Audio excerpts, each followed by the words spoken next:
Hola amigos, en este vídeo volvemos al tutorial de acústica. Esta vez analizaremos el RT60.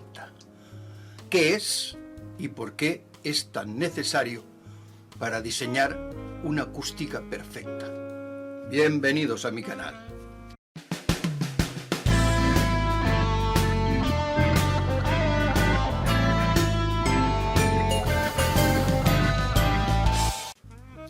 Creo que poco a poco me vais conociendo y sabéis que me gusta empezar desde que el hombre se interesó por los fenómenos que nos ocupan. Para mí es la manera más fácil de aprender, el comparar estos conceptos hasta llegar a nuestros días. La tecnología que ahora conocemos, en ningún caso creáis que es la más completa o la redefinitiva, porque la ciencia avanza.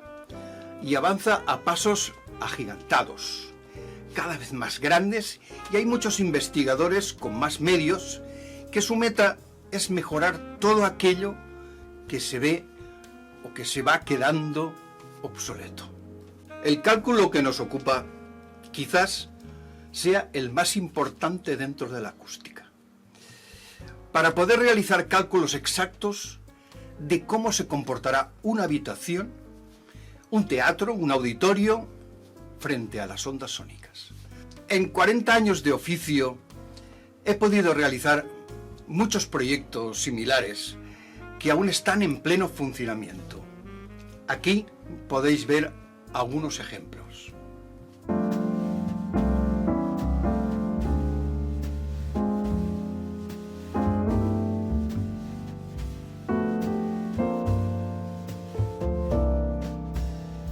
Empezar a caminar a través de los tiempos y saber quién fue el primer erudito que se interesó por el estudio de lo que ahora llamamos acústica arquitectónica. No ha sido una tarea fácil, ya que no hay muchos documentos escritos que nos lo ilustren.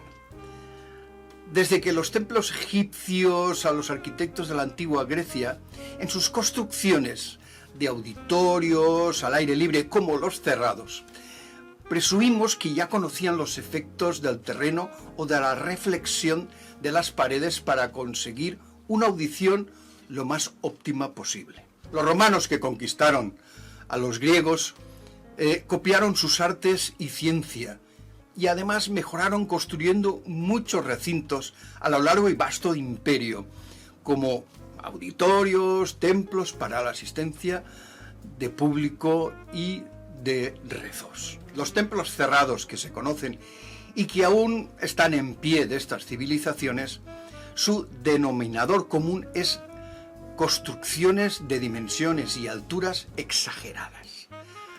Lo primero que nos viene a la cabeza es que fueron construidos para venerar a sus dioses y dar a conocer su fanatismo, y a los presentes sorprenderlos del poderío de su imperio.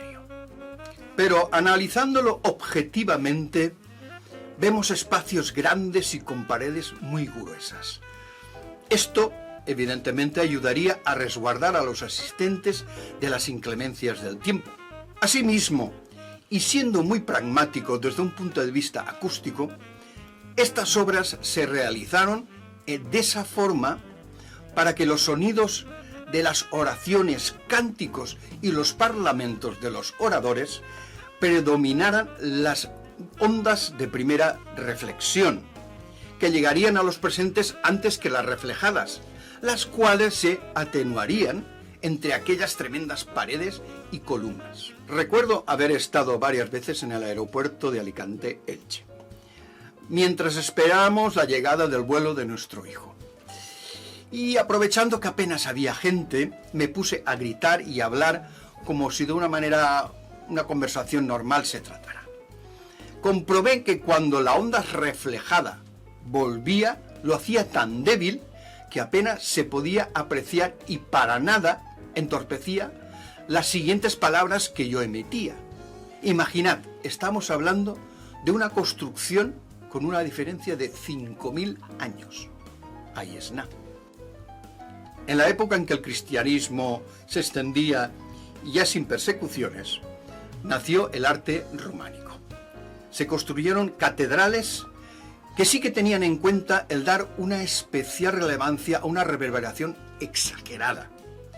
Su misión, que las voces de los sacerdotes y los actos allí realizados dieran al pueblo una cultura alimentada por la religión, la impresión de que aquellas voces provenían del cielo. No solo el culto cristiano se da esta circunstancia, en pagodas judías y mezquitas del Islam también vemos estas características. Es curioso que en una boda actual, las palabras del sacerdote dirigidas a los novios vayan acompañadas siempre de una cierta cantidad de reverberación de la misma iglesia, convirtiéndose en un sello particular de ese acto. Pidamos a Dios que derrame su gracia sobre estos creyentes, Julieta y Pablo. Desde el principio de la Edad Media, el estilo gótico exageró su arquitectura en los templos un poco más si cabe. Y a su vez aparecieron unos cánticos llamados gregorianos. Estos estaban compuestos aprovechando las condiciones acústicas de estos grandes recintos. En más de una ocasión he asistido o he estado como técnico de sonido en algún teatro en los que me encontré grupos corales que interpretaban algunos de estos cánticos. Y evidentemente he tenido que tirar de reverberación artificial para que estos mismos tuvieran el efecto en que fueron creados.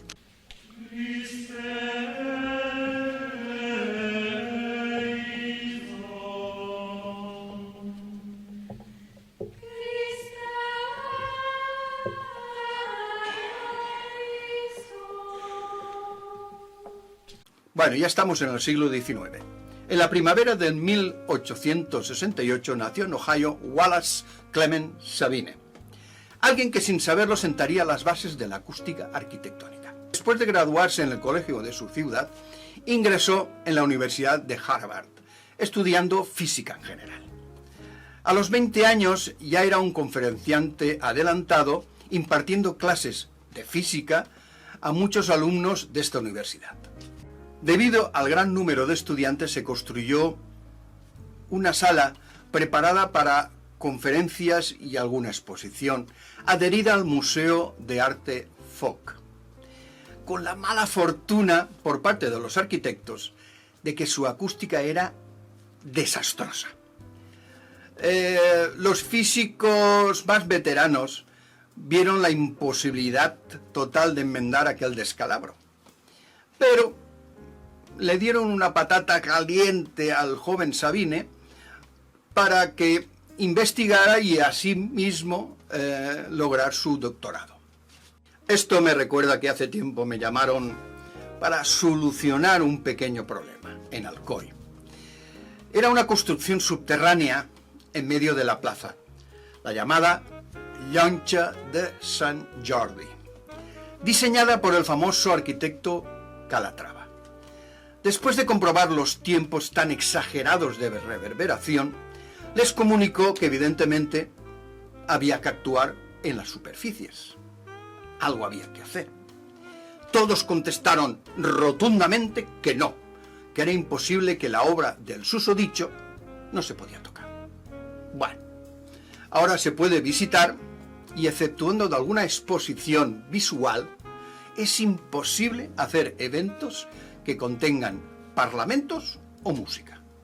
Sabine, con ayuda de algunos alumnos, probaron variados materiales, colocando cojines, sábanas, mantas en techos, paredes, asientos, etc. Durante todas las noches de un largo año. Realizó miles de mediciones con un órgano que mandó instalar para cronometrar hasta cuándo las distintas frecuencias se atenuaban pasado un tiempo después de pulsar la nota. Al final vio que tanto el tamaño, el volumen como las superficies a tratar tenían una relación muy directa y formuló la famosa fórmula de Sabine. En base a estos cálculos, le dijeron de mejorar la acústica de la Symphony Hall de Boston. Algunas biografías relatan que los eruditos de la época no vieron una mejora muy positiva, o por lo menos distinta a la que estaban acostumbrados, y el frustrado científico siguió con sus conferencias de física normal hasta su muerte en el 1919. Bueno, si tuviéramos que realizar los cálculos con libreta y lápiz, nos encontraríamos en el dilema de qué fórmula aplicar, ya que la fórmula original de Sabine ha sido modificada por varios físicos a lo largo de varios años. Esto no nos debe preocupar, ya que utilizaremos un software de simulación que utiliza la fórmula original. Entre esta y las otras puede haber una desviación entre un 10 o un 20%. Décadas más tarde, en su honor, la unidad de absorción se denominó Sabine y la fórmula RT60, en inglés Time Reverberation System. O sea, el tiempo que pasa desde que se interrumpe el sonido hasta que decaiga 60 decibelios. Ejemplo: si en vuestro estudio, a través de los altavoces, reproducís un sonido de 80 dB, una vez bajéis completamente el volumen, el tiempo que pasa desde esos 80 menos 60, o sea 20, el silencio absoluto. Ya estamos en el siglo XX. En 1948, dos ingenieros acústicos que dieron nombre a esta profesión, técnico de audiovisuales y acústica, Leo Beranek y Robert Newman, juntos realizaron los diseños acústicos de muchas de las salas más reconocidas a lo largo del mundo. Basado en sus estudios, crearon un diagrama llamado la curva de Beranek and Newman. En esta podréis apreciar que según el volumen total de un recinto, aconseja un tiempo de reverberación ideal para cada función deseada y que su audición sea lo más óptima posible. Este diagrama nos servirá como el santo grial para saber en qué parámetros debemos situar nuestro home studio. Bien, ya tenemos las herramientas, sabemos el volumen, sabemos las superficies. Según esto, sabemos el RT60 que debemos buscar. Pero, ¿y los materiales? ¿Cómo sabemos qué y cuánta cantidad hay que colocar para ir enderezando la curva de reverberación? Bueno, la industria que fabrica los materiales acústicos analiza sus productos y nos dan unas tablas de absorción alfa según unas frecuencias determinadas. ¿Cómo descifrar este galimatías de frecuencias y sabines, coeficientes alfa? Bueno, aunque alguien me tirará un libro a la cabeza, lo voy a traducir a mi manera para que podáis entender mejor estos datos.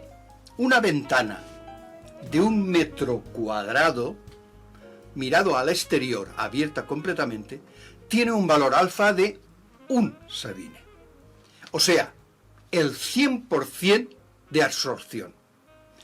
A partir de este dato, si tenemos un material que a una frecuencia determinada nos indica 0,50, sería como que tiene un 50% de absorción en esa superficie. Bueno, ya tenemos todas las fichas y todos los jugadores en el campo. ¿Y ahora? Bueno, bien dicho, es como un juego. En el programa de simulación de reverberación os pedirá el volumen, cuántas superficies tiene o que queráis que tenga, y siempre y cuando la suma de los metros cuadrados correspondan exactamente con el total de las superficies de la habitación. Es importante que hagáis un primer cálculo con las paredes totalmente desnudas, o sea, sin tratar en absoluto. Si las paredes están enlucidas de yeso, si el suelo es terrazo, el techo de escayola, si hay una ventana, o por supuesto una puerta, etc. Para saber el tiempo de reverberación en las distintas frecuencias que tenemos en un principio. Aquí he simulado una habitación de 3×3 con una altura de 2,6 metros, con una puerta y una ventana.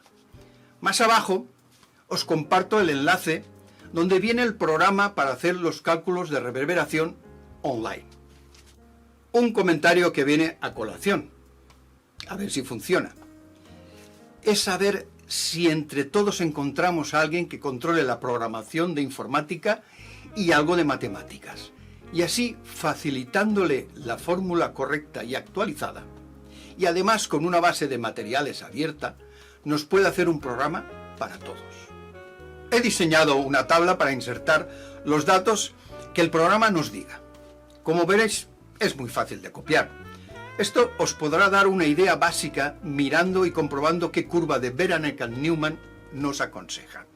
Lo más normal es que si tenemos un home studio pequeño, los valores aconsejados sean bajos, entre 0,3 y 0,5 segundos.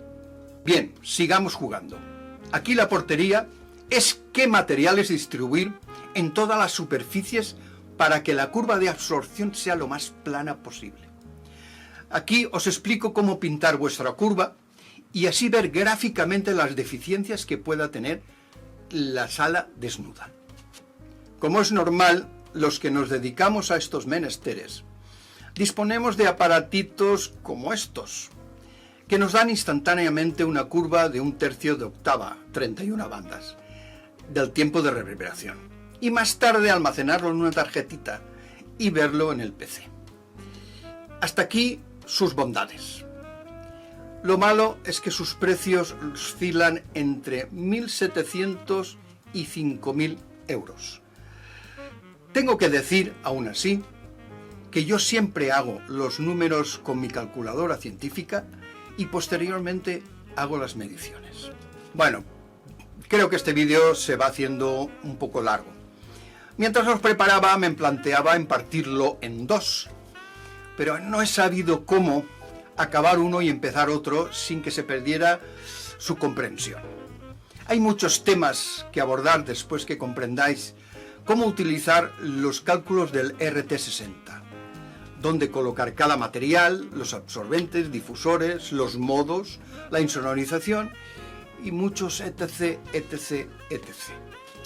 Tengo que deciros que cuando abrí este canal nunca lo planteé para ganar ni mucho ni poco dinero.